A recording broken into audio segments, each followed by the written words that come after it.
As a collector of vintage curiosities, I had always been drawn to the strange and unusual. But it was that peculiar doll I found at an estate sale one fateful afternoon that would forever change my life. The doll was unlike anything I had ever seen before.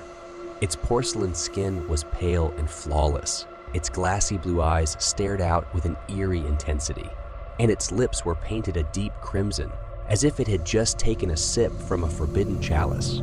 But what truly set it apart was its air of malevolence, an unsettling aura that seemed to radiate from the tiny figure. The seller told me it was a Ravenscroft doll, crafted by a reclusive artist rumored to dabble in the occult.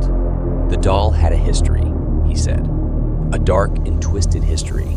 It had been found in the attic of an old, abandoned mansion, where it was said to have caused madness and death to anyone who possessed it.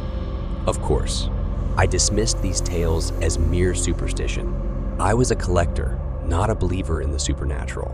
I took the doll home and placed it on a shelf in my study, where I could admire its exquisite craftsmanship. But as the days turned into weeks, I began to notice strange occurrences. Objects in the room would be moved, books toppled from their shelves, and faint whispers would echo through the halls at night. At first, I attributed these phenomena to my own forgetfulness or the creaks and groans of an old house. But then the nightmares began. Disturbing dreams of the doll, its porcelain face contorted into a wicked grin, its tiny hands reaching for me with a cruel hunger. I would wake in a cold sweat, my heart pounding, unable to shake the feeling that something malevolent lurked in the shadows. As the weeks turned into months, my obsession with the doll grew. I couldn't tear my eyes away from its haunting visage, couldn't resist its sinister allure. I began to research the Ravenscroft doll and its creator, hoping to unravel the mystery that surrounded it. My investigations led me to a tattered journal from the early 1900s, written by a woman named Amelia Ravenscroft. She spoke of her obsession with creating the perfect doll, one that could capture the essence of a human soul. She wrote of strange rituals, of incantations whispered in the dead of night, and of a doll that seemed to come to life in her hands. The more I read, the more I became convinced that this doll, the one now in my possession, was the very same doll Amelia had written about. But how had it survived all these years? And what had become of Amelia Ravenscroft herself? My quest for answers led me deeper into the world of the occult. I consulted psychics and mediums, hoping they could help me communicate with whatever entity resided within the doll. They warned me of the dangers, of the darkness that lurked within the doll's porcelain form. But I was undeterred.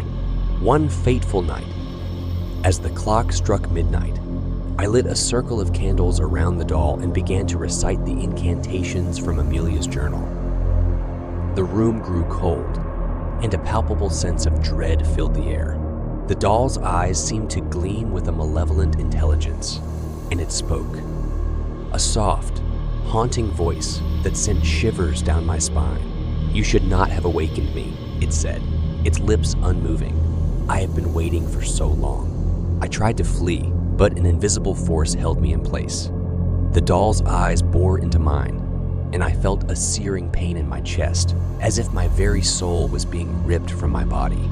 Memories flashed before my eyes, memories of the doll's creation, of Amelia's desperation to capture a human soul within its porcelain form. And then I understood. The doll was a vessel, a prison for the tormented soul of Amelia Ravenscroft herself. She had sought immortality, but in doing so, had condemned herself to an eternity of darkness.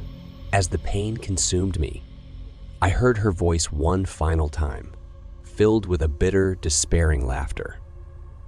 "You are mine now," she whispered, "forever." And with that, I was plunged into a never-ending nightmare. Trapped within the haunted doll, my screams and pleas forever unheard by the living.